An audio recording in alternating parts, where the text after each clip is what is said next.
Oi, pessoal, bem-vindos a mais uma aula de linguagem C, onde a gente vai detalhar o comando while.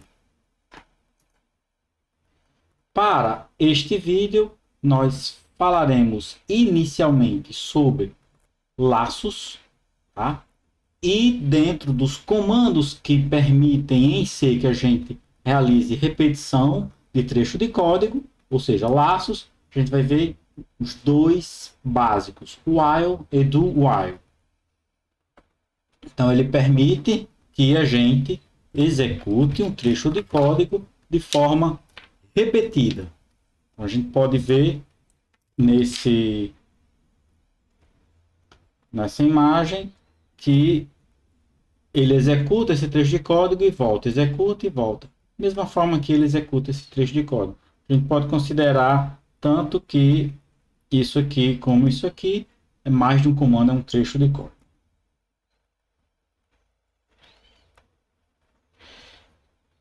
Laços permitem, como eu já falei, que a gente repita um trecho de código. E em linguagem C, existe mais de uma forma de se fazer repetição de trecho de código. Os três principais comandos são o while, do while e o for. E a gente vai começar hoje com o while e o do while. O goto, ele também existe.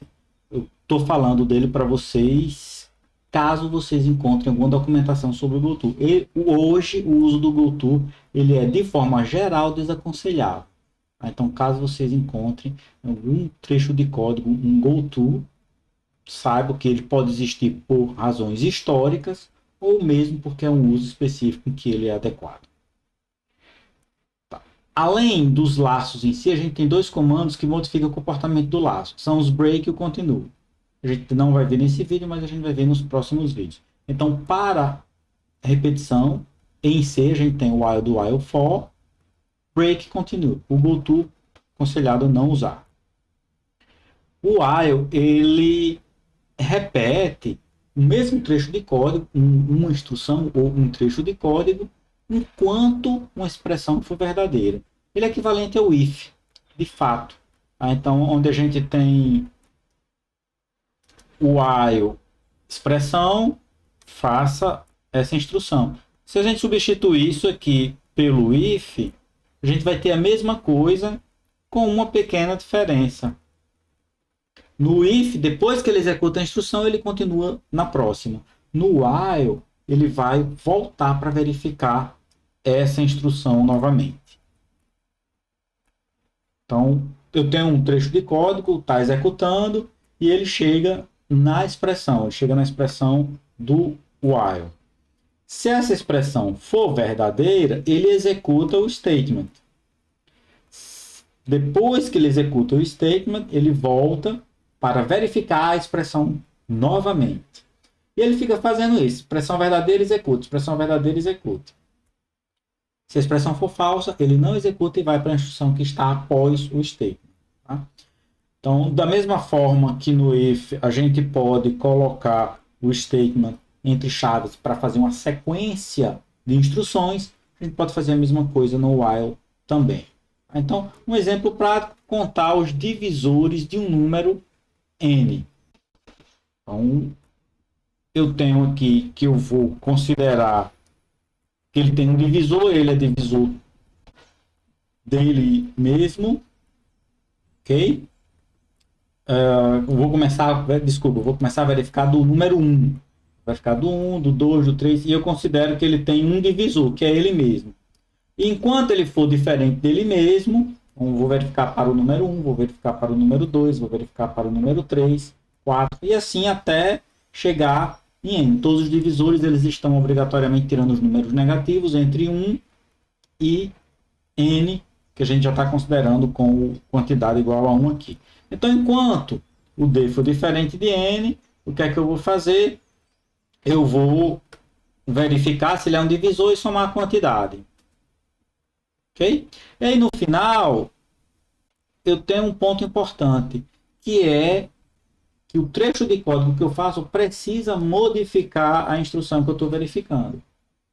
Então, normalmente a gente usa um incremento, um decremento, recalcula um valor baseado num parâmetro de entrada, num array. Bom, isso aí depende do algoritmo, claro. Okay? Então, o corpo do while normalmente deve modificar a expressão para que ela se torne falso eventualmente. Né? E aí a gente tem algumas otimizações simples de código, não modifica em nada o nosso programa, o tempo de execução, é só uma questão de costume e como a linguagem C permite que a gente simplifique o código. O incremento, o pós ou o pré-incremento, a gente pode utilizar para simplificar a visualização.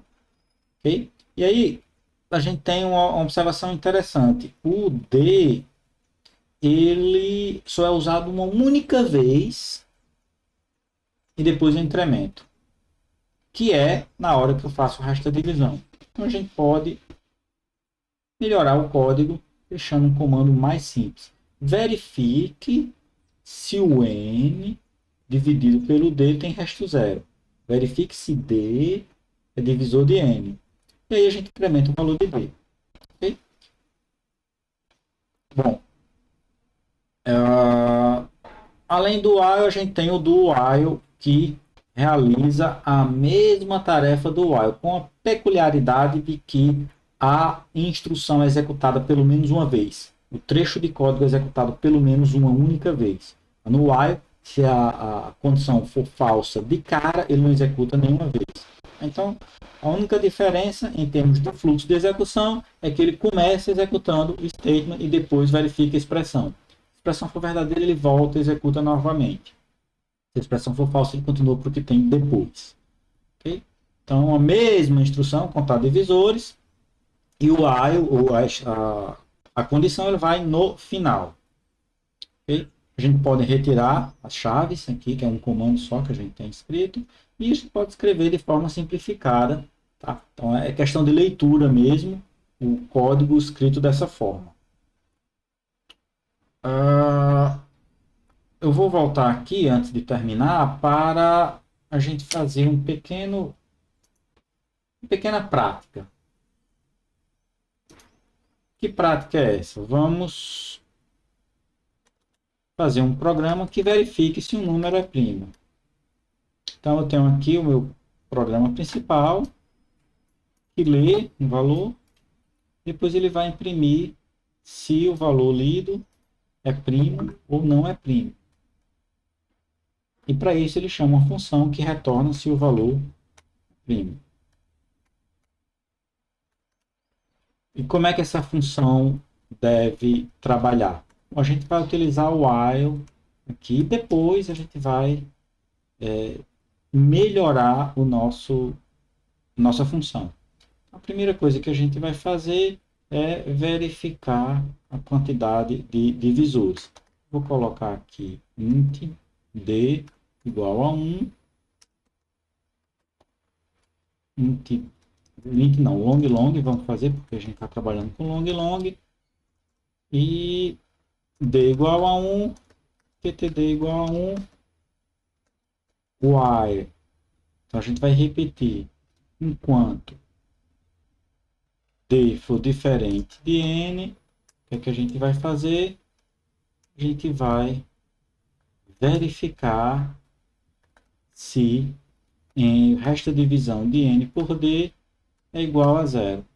Se isso for verdade, o que a gente faz? A gente está contando os divisores para depois definir se é primo. Então, primeiramente a gente vai fazer isso, quantidade mais mais. Ok? No final, se quantidade for maior do que 2, retorne falso, ele não é primo. Se não, retorne verdadeiro. Qualquer número inteiro é verdadeiro. E aí a gente faz a verificação se o número é primo. Algumas coisas a gente pode melhorar nesse código. Que melhoria é essa? A primeira delas é que a gente não precisa verificar até n.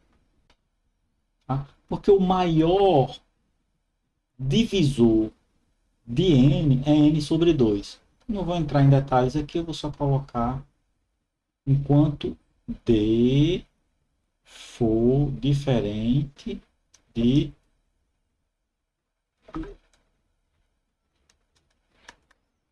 n sobre 2 mais 1. É questão de garantir que a gente verifique até realmente n sobre 2. Então, esse algoritmo aqui ele funciona, a gente está usando o while. Ok? É uma forma de fazer. GCC menos O primo, primo.c.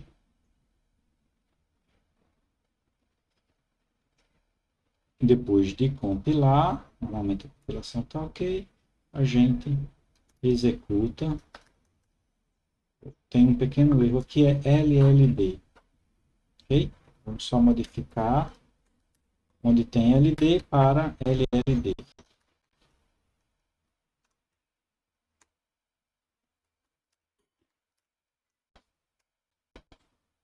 E faltou colocar o N, na linha 17.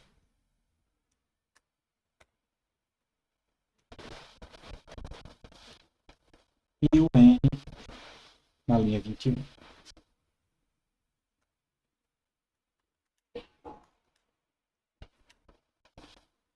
Ponto barra primo. E a gente pode verificar 4.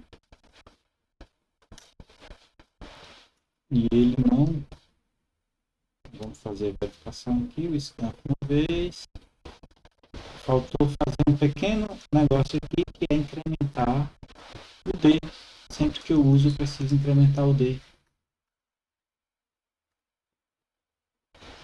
Senão ele não termina nunca esse laço, tá?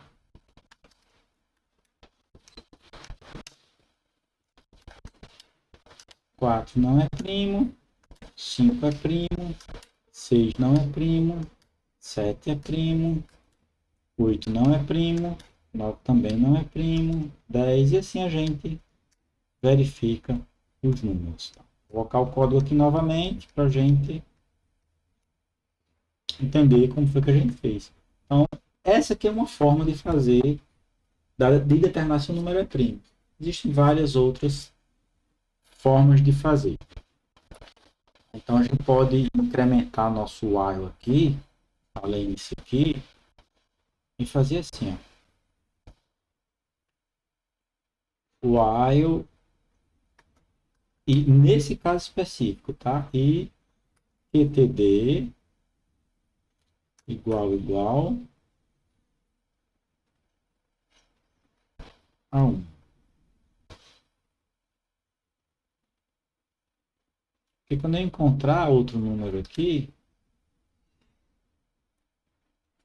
qtd maior ou igual aqui. Se qtd for maior ou igual a 2, retorne 0.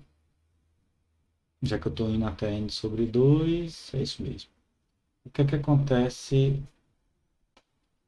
na maior do que 2? Porque eu estou começando do 1 aqui. Então, ele vai sempre incrementar 1 aqui, vai ser 2. E qtd igual a 2. Nesse caso aqui, a gente começa do 2, qtd igual a 1. Se qtd for maior do que 1, então, aqui é outra forma de fazer também. E ele termina o laço quando ele encontra o primeiro divisor. Se 2 for divisor, já vai parar o laço. Ele vai fazer isso até chegar em menos 2. Então, isso aí pode acelerar um pouquinho. Então, foi só para dar uma ideia geral da execução do 6 não é primo, 7 é primo, 9 não é primo, 13 é primo, 21 não é primo, 23 é primo e assim sucessivamente a gente tem os vários números. Essa primeira aula foi só para a gente falar um pouquinho do for. Eu quis introduzir também um pouco do número primo, que a gente vai trabalhar com ele mais à frente. Então, por hoje é só. Na próxima aula a gente vai trabalhar com o comando for. Então a gente se encontra na próxima aula. Até lá!